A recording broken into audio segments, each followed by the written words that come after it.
আল্লাহ পাক তোমাকে দিয়েছে। দুনিয়ার সব কিছু নির্ধারিত। আমি আপনি যদি এই বিষয়টাকে আমাদের দিলের মধ্যে ভালোভাবে ধারণ করতে পারি, তাহলে আমাদের জীবন চলাটা অনেক সহজ হয়ে যাবে। আমাদের প্রত্যেকের জীবনে দুঃখ কষ্ট সুবিধা অসুবিধা সব আছে। কখনো আমরা কোনো জিনিস ভালো হলে সুবিধা হলে মন মতো হলে অনেক আনন্দিত হই, আবার কোনো জিনিস আমার ইচ্ছার বাইরে গেলে কষ্ট পাইতে থাকি। তো যা কিছুই ঘটবে সব ফায়সালা হওয়া। আমাদের কাজ আল্লাহ পাকের হুকুমের ভিতরে থেকে আল্লাহর সিদ্ধান্তগুলো যখন যা ঘটে তা সহজভাবে নেওয়া, মেনে নেওয়া, তাইলে আমাদের জন্য জীবন চলা সহজ হবে। কাফেরদের মাঝে আর মুমিনদের মাঝে পার্থক্য তো এই জায়গায় যে কাফেররা তারা তকদিরে বিশ্বাস করে না, করে আমরা বিশ্বাস করি। আমানতু বিল্লাহি ওয়া মালাইকাতিহি ওয়া কুতুবিহি ওয়া রুসুলিহি ওয়াল ইয়াউমিল আখির ওয়াল কদরি খায়রিহি ওয়া শাররিহি মিনাল্লাহি তাআলা ওয়াল বা'সি বা'দাল মাউত। এই যে সাতটা মোনাজাকে বড় বড় বিষয় আমরা ঈমান আনলাম, এর মধ্যে একটা ছিল ওয়াল কদরি খায়রিহি ওয়া শাররিহি মিনাল্লাহি তাআলা। তাকদীরের ভালো মন্দ কার পক্ষ থেকে? আল্লাহর পক্ষ থেকে। তাহলে আমরা যা কিছু ভালো পাই বা আমাদের জীবনে যা কিছু মন্দ আসে, আমরা মুসলমান যারা, আমরা যারা আল্লাহকে বিশ্বাস করেছি, আল্লাহর উপর ঈমান এনেছি, তাওহীদে বিশ্বাস করেছি, আমরা এই কথাটাও বিশ্বাস করি যে আমার ভালো এবং আমার মন্দ এটা আল্লাহর পক্ষ থেকে।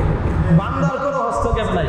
একটা ভুলের কারণে অ্যাক্সিডেন্ট হয়ে যায়, একটা ভুলের কারণে একটা মানুষ চলে যায়, একটা ভুলের কারণে একটা মানুষ বিপদে পড়ে যায়। আসলে ভুলটা ঘটবে, ভুলটা কি করবে?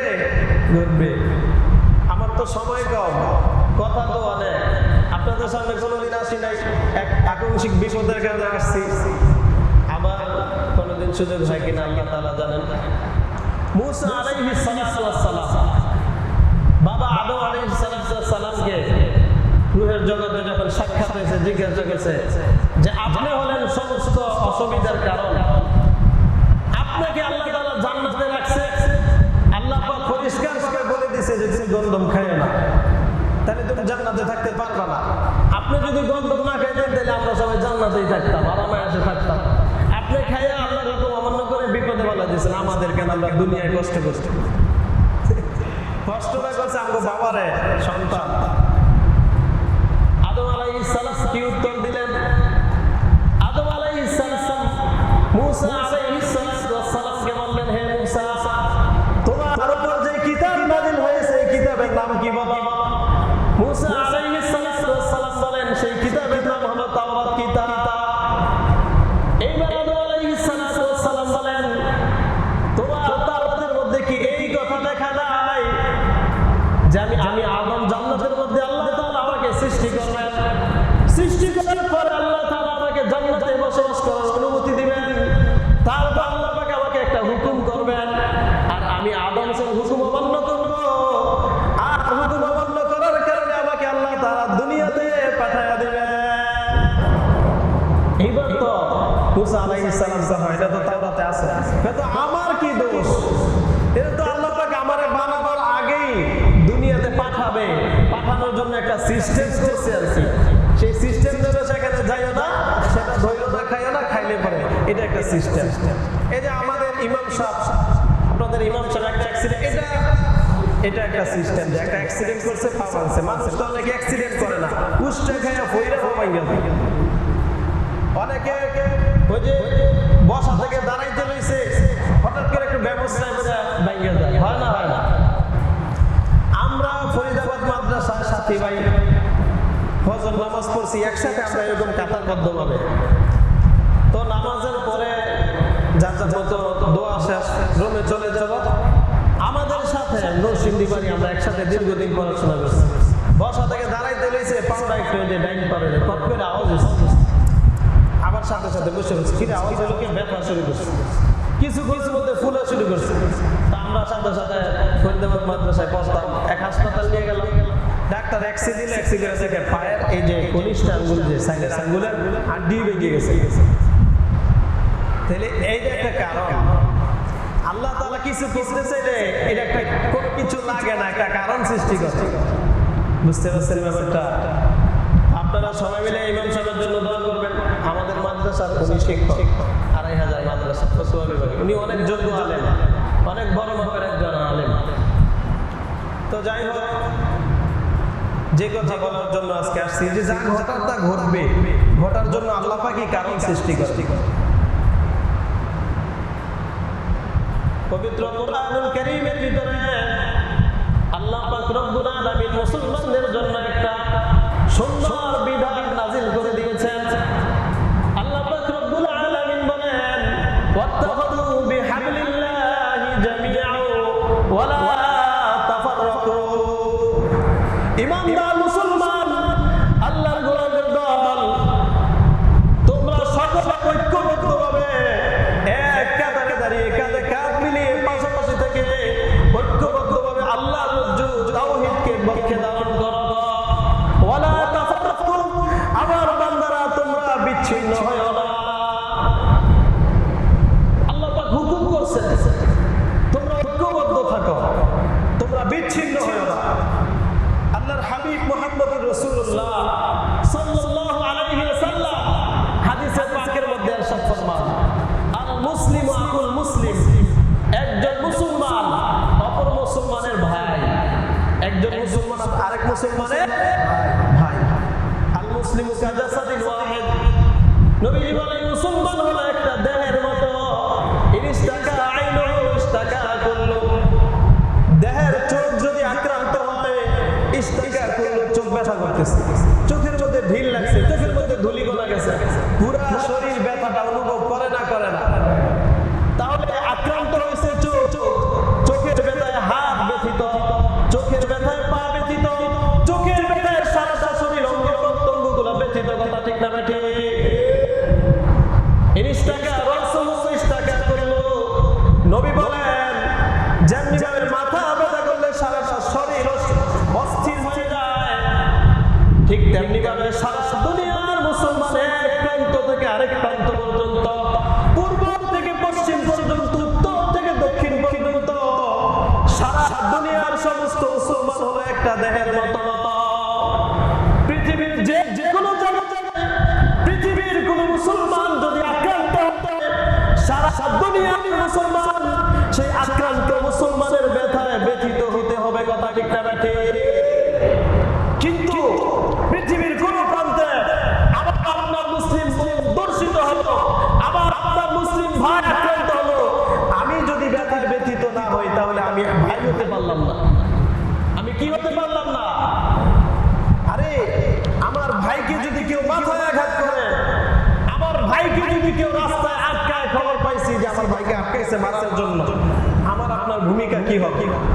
আমার ভাইকে উদ্ধার করার জন্য ছুটে যাব, দৌড়ে যাব, সবাইকে ডেকে ডেকে নিয়ে যাব। কথা ঠিক না বেঠি? আমার ভাইয়ের মাথায় বাড়ি দিলে আমার মাথায় রক্ত উঠে যাবে। আমার ভাইয়ের মাথায় বাড়ি দিছে, আমিও তার মাথায় আঘাত করব। আমাদের অবস্থা তো তাই হয়। এটাই তো ভ্রাতৃত্বের বন্ধন। তাহলে আমাদের ভ্রাতৃত্ব বন্ধন এখানে। আল্লাহ বলছে ঐক্যবদ্ধ থাকো, নবী বলছে মুসলমান মুসলমানের ভাই, সমস্ত মুসলমান একটা দেহের মতো, এক জায়গায় আক্রান্ত হলে সকল মুসলমান গর্জে উঠবে। যদি আমরা এই কাজটা করতে না পারি, তাহলে আমরা সত্যিকারের মুসলমান হইতে পারি নাই। নিজেকে নিজে প্রশ্ন করব। কিন্তু একটা কথা বলি আপনাদের, আমরা যারা মুসলমান, দুনিয়ার মাটির উপরে আমরা কত দলে বিভক্ত। আমরা মনে করি আমরা বাঙালি মুসলমান, যারা ভারতে আছে তারা মনে করি তারা ভারতীয় মুসলমান, যারা পাকিস্তানে আছে তারা পাকিস্তানি মুসলমান, যারা ইউরোপে আছে তারা ইউরোপিয়ান মুসলমান। এইভাবে আমরা আমাদেরকে ভাগ করে ফেলছি কাঁটাতারের বেড়া দিয়ে, সীমানা দিয়ে। অথচ নবী বলছেন মুসলমানদের কোনো সীমানা নাই, মুসলমানদের কোনো সীমানা নেই। এক কালিমায় যারা বিশ্বাসী, পৃথিবীর এক প্রান্ত থেকে অপর প্রান্ত পর্যন্ত তারা ঐক্যবদ্ধ থাকবে, তারা বিচ্ছিন্ন হবে না। এটাই আল্লাহর হুকুম, ওয়াত্তাখাযু বিহাবলিল্লাহি জামিআ। তোমরা আল্লাহর পাকিস্তানিরা ছেড়ে দেবো, এরকম নয়। বরং সবাই যারা এক কালিমায় বিশ্বাসী আমরা সবাই এক। কিন্তু জমিনের উপরে আমরা কেউ হয়ে যায় আওয়ামী লীগ, কেউ হয়ে যায় বিএনপি, কেউ জাতীয় পার্টি, কেউ মাজার পূজারি, কেউ কবর পূজারি, কেউ অমুক বন্ডের মুরিদ, অমুক খ্রিস্টানের মুরিদ, আবার কেউ অমুক দল। মানে আমরা আমাদেরকে ভাগ করে ফেলছি অনেক অনেক দলে, কথা ঠিক না ঠিক? যার কারণে আমরা একে অপরের বিপদে পাশে দাঁড়াই না। কিন্তু আমার ভাইয়েরা লক্ষ্য করে শুনুন, জমিনের উপরে যদিও আমরা বিচ্ছিন্ন থাকি, জমিনের উপরে যদি আমার আপনার ইচ্ছা আদর্শ এবং দল যদি ভিন্ন হয়, কিন্তু যখন আমার আপনার থেকে হয়ে যায় পৃথিবীর পূর্ব থেকে পশ্চিম পর্যন্ত, উত্তর থেকে দক্ষিণ পর্যন্ত সমস্ত পৃথিবীর মুসলমান যারা আদম আলাইহিস সালাম থেকে শুরু করে এখন পর্যন্ত পৃথিবীতে আছে, সমস্ত পৃথিবীর মুসলমানগুলো মাটির নিচে কিন্তু আমরা ঐক্যবদ্ধ। মাটির নিচে আমরা ঐক্যবদ্ধ। আমাদের বাঙালি মুসলমানদেরকে যখন দাফন করা হয়, আমাদের চেহারাগুলো কিবলামুখী করে দেওয়া হয়, কথা ঠিক না ঠিক? আবার যারা ভারতের মধ্যে আছে তাদের চেহারা কিবলামুখী করে দেওয়া হয়। যারা পৃথিবীর আমাদের থেকে পশ্চিম দিকে বসবাস করে তাদের চেহারা কিবলামুখী করে দেওয়া হয়। যারা কিবলা থেকে উত্তর দিকে বসবাস করে তাদের চেহারা কিবলামুখী করে দেওয়া হয়। জমিনের মধ্যে যদিও আমরা বিচ্ছিন্ন, কিন্তু মাটির নিচে আমরা সকলে ঐক্যবদ্ধ, কথা ঠিক না ঠিক? মাটির নিচে দল আছে, ভাঙ্গন আছে কোন? মাটির নিচে আমরা সবাই মাটির নিচে আমরা সকলে আমাদের চেহারা কাবার দিকে ফিরাইয়া আমরা এক কালিমায় বিশ্বাসী হয়ে যাই, কথা ঠিক না ঠিক? কিন্তু দুনিয়ার মধ্যে যদি আমরা সঠিক আদর্শের উপর থাকতে না পারি, তাহলে চেহারা ঘুরে দিলেও কাজ হবে না। দুনিয়ার মধ্যে আমাদেরকে ঐক্যবদ্ধ হতে হবে, আমাদেরকে এক থাকতে হবে। দেখেন, এক থাকার জন্য ইসলাম আমাদেরকে ঐক্যবদ্ধ থাকার জন্য কত সুন্দর ফর্মুলা দিয়েছে। পৃথিবীর কোন ধর্ম তার অনুসারীদেরকে এইভাবে ঐক্যবদ্ধ থাকার জন্য নিয়মতান্ত্রিক সুশৃঙ্খল গুছানো ফর্মুলা দিতে পারে না। ইসলাম আমাদেরকে কি দিয়েছে? আমরা সামাজিকভাবে সারা দুনিয়ার সকল মুসলমান সমাজ করি না? এই যে এটা আমাদের সমাজ। আবার পাশের কিছু মুসলমান সবাই মিলে একটা সমাজ করে, আবার আরো কিছু মুসলমান সবাই মিলে একটা সমাজ করে। কোন মুসলমান সমাজের বাইরে নাই? আছে এমন কোন মুসলমান আছে যে কোনো না কোনো সমাজে নাই? তাহলে যে মুসলমান সে কোনো না কোনো সমাজে সদস্য। তাহলে দেখেন আমরা সমাজ করি। সামাজিকভাবে আমাদের একটা উপাসনালয়, ইবাদতখানা, মসজিদ বানানো হয়। আমরা সকলেই সেই মসজিদে একতাবদ্ধ হই, কাঁধে কাঁধ মিলিয়ে পাশাপাশি দাঁড়িয়ে আমরা এক হয়ে যাই। বাড়িতে ঝামেলা থাকতে পারে, ভাই ভাইয়ের মধ্যে ঝামেলা থাকতে পারে, পিতা পুত্রের মধ্যে ঝামেলা থাকতে পারে, প্রতিবেশীর মধ্যে ঝামেলা থাকতে পারে, মসজিদে এসে কিন্তু আমরা মিলে যাই, কথা ঠিক না ঠিক? এই জন্যই তো সমাজ, সমাজটা কি দরকার? এই জন্যই তো সমাজ, যে ঝামেলা সব থাকতে পারে। দুনিয়ায় চলতে গেলে কত ঝামেলা হয়, কিন্তু আমরা এই কালিমার নিসবতে নবী মুহাম্মদুর রাসূলুল্লাহর উম্মত হওয়ার খাতিরে আমরা এক হয়ে যাই। তো আল্লাহ পাক রব্বুল আলামিন আমাদেরকে বিধান দিয়েছেন কত সুন্দর, যে আমার বান্দারা তোমরা যে যেখানে থাকো, বিচ্ছিন্ন থাকো, তোমাদের বিচ্ছিন্নতা আমি রব্বুল আলামিনের কাছে পছন্দ লাগে না। এই জন্য আমি রব্বুল আলামিন তোমাদেরকে দৈনিক 5 বার এক কাতারে দাঁড় করায় একথা বোঝানোর চেষ্টা করি, বান্দা ঐক্যবদ্ধ হও, ঐক্যবদ্ধ থাকো, পাশাপাশি দাঁড়াও, তোমরা বিচ্ছিন্ন হবে না, তাহলে তোমরা ধ্বংস হয়ে যাবে। এই জন্য আমরা যত পথ, যত আদর্শ, যত জল, যত কিছুই থাকুক, কিন্তু আমরা দৈনিক মুয়াজ্জিনদেরকে ডাকে হাইয়া আলাস সালাহ, নামাজের দিকে আসো, হাইয়া আলাল ফালাহ, কল্যাণের দিকে আসো, আর আমরা দৈনিক 5 বার এক কাতারে দাঁড়ায় যাই, কথা ঠিক না ঠিক? আল্লাহ পাক দেখলেন যে আমার বান্দারা তারা পারিবারিক কাজে, তাদের বিভিন্ন কাজে তারা ব্যস্ত, তারা দীর্ঘদিন তারা একজন আরেকজন থেকে দূরে, তাদেরকে ডাইকা মসজিদে আইনা এক করায় দেয়। চিন্তা করছেন কত সূক্ষ্ম কৌশলে আল্লাহ পাক আমাদেরকে এক করায় দিচ্ছেন? আমাদের বিচ্ছিন্ন থাকতে পারে, কিন্তু মসজিদে আমরা কাছাকাছি বসে গেছি, পাশাপাশি বসে গেছি, আল্লাহ পাক আমাদেরকে এক করে দিয়েছে। এটা হলো দৈনিক 5 বার আল্লাহ পাক আমাদের মিলন ঘটায় দেন, আমাদের ঐক্যবদ্ধ করে দেন।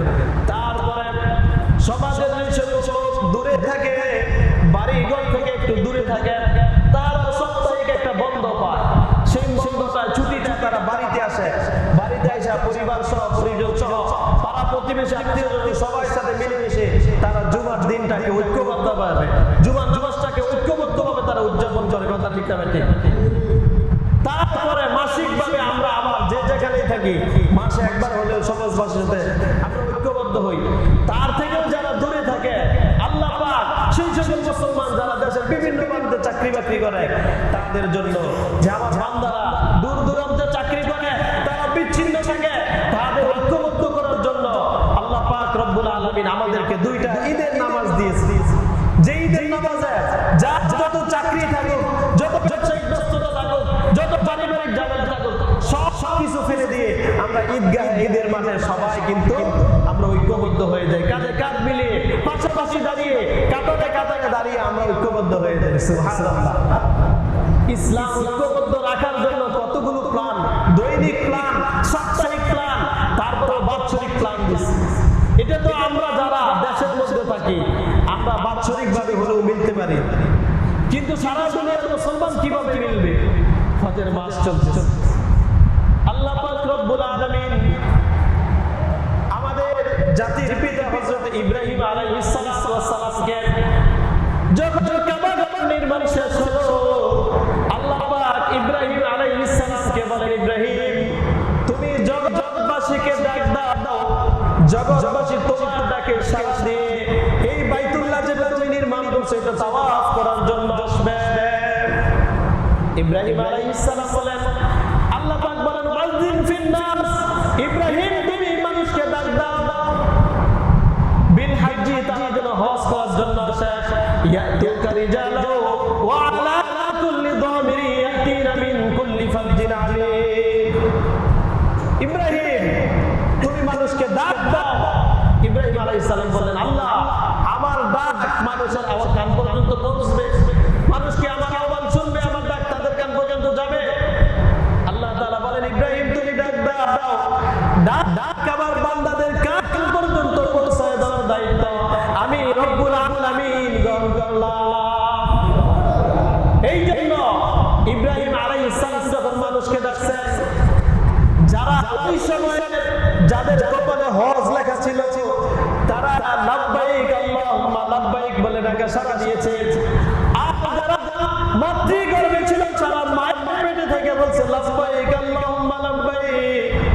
আর যারা বাবার পৃষ্ঠদেশের মধ্যে ছিল তারা বাবার পৃষ্ঠদেশে থেকে বলছে লাব্বাইক আল্লাহুম্মা লাব্বাইক।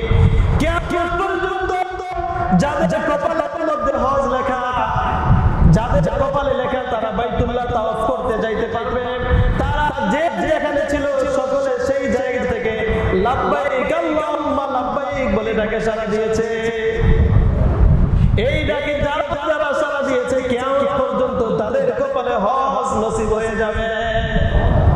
এই জন্য দেখা যায় ধনী মানুষ হজ করতে পারে না, কবরে চলে যায়, গরিব মানুষ ব্যবস্থা নাই, কোনো না কোনো ভাবে ব্যবস্থা হয়ে হজ করে ফেলছে। ওই যে সেই লাব্বাইক বলেছিল, সেই লাব্বাইকের বরকতে আল্লাহ পাক তাদেরকে হজের ময়দানে জমা করে দিয়েছে। তো আল্লাহ পাক রব্বুল আলামিন সারা জগতের মুসলমানদেরকে ঐক্যবদ্ধ করার জন্য আমাদের জন্য হজ নামক একটা ফরজ বিধান দান করে দিয়েছে। এই জন্য আমরা সকলে পৃথিবীর এক প্রান্ত থেকে আরেক প্রান্ত পর্যন্ত সাদা কালো শিক্ষিত অশিক্ষিত বিভিন্ন পাশের প্রান্তে নারী পুরুষ কত সিস্টেমের মানুষ, লম্বা খাটো কত কালারের মানুষ, কত সিস্টেমের মানুষ, কত জাতের মানুষ, কত মতের মানুষ, কত দলের মানুষ সবাই মিলে আর ময়দানে ঐক্যবদ্ধ তারা আল্লাহর কাছে প্রার্থনা করে। কথা ঠিক না ঠিক? চিন্তা করে দেখছেন আন্তর্জাতিকভাবে মুসলমানদেরকে ঐক্যবদ্ধ করার একটা প্ল্যাটফর্ম হলো আমাদের হজ। কথা ঠিক না ঠিক? এটা কি কোনো ধর্ম দিতে পারছে? দিতে পারে নাই। আমাদেরকে দৈনিক আল্লাহ পাক ঐক্যবদ্ধ করে, সাপ্তাহিক ঐক্যবদ্ধ করে, বাৎসরিক ঐক্যবদ্ধ করে, তারপর আন্তর্জাতিকভাবে আমাদেরকে যে এক করছে। হে মুসলমান, এখন আপনাদের কাছে প্রশ্ন রাখতে চাই, সমাজ করি আমরা কি কারণে? একটা সমাজে একটা ধনী লোক আছে, আবার অসচ্ছল লোক আছে, একটা শিক্ষিত লোক আছে, অশিক্ষিত লোক আছে, একটা সামর্থ্যবান লোক আছে, আবার সামর্থ্যহীন লোক আছে। সমাজ সমাজ ওই জন্য শিক্ষিত তার শিক্ষা দিয়ে যে শিক্ষা অর্জন করতে পারে নাই তাকে সহযোগিতা করবে, ধনী তার ধন দিয়ে যে সচ্ছল যে গরিব তাকে সহযোগিতা করবে, সচ্ছল তার অবস্থা দিয়ে অসচ্ছলকে সহযোগিতা করবে। কথা ঠিক না ঠিক? যদি আমরা এইভাবে একে অপরের পাশে দাঁড়াইতে না পারি তাহলে সমাজ করি কেন? সমাজ কি কাজের জন্য বলেন? সমাজ ওই জন্য যে আমরা কাঁধে কাঁধ মিলাবো, পাশাপাশি দাঁড়িয়ে আমরা সকলের সুবিধা অসুবিধায়, সকলের সুখে দুঃখে পাশে আমরা ঐক্যবদ্ধ থাকবো। কথা ঠিক না ঠিক? এইভাবে যদি সমাজ করতে পারি তাহলে সমাজের মধ্যে সুখ, শান্তি, শৃঙ্খলা, নিয়মতান্ত্রিকতা দিয়ে সমাজ এক জান্নাতি সমাজে পরিণত হবে। আল্লাহ পাক রব্বুল আলামিন আমাদের সবাইকে এইভাবে ঐক্যবদ্ধভাবে সুন্দরভাবে নিয়ম মেনে সমাজ করার তৌফিক দান করেন। সবাই বলি আমিন। ওয়া আখিরু দাওয়ানা আলহামদুলিল্লাহি রাব্বিল আলামিন।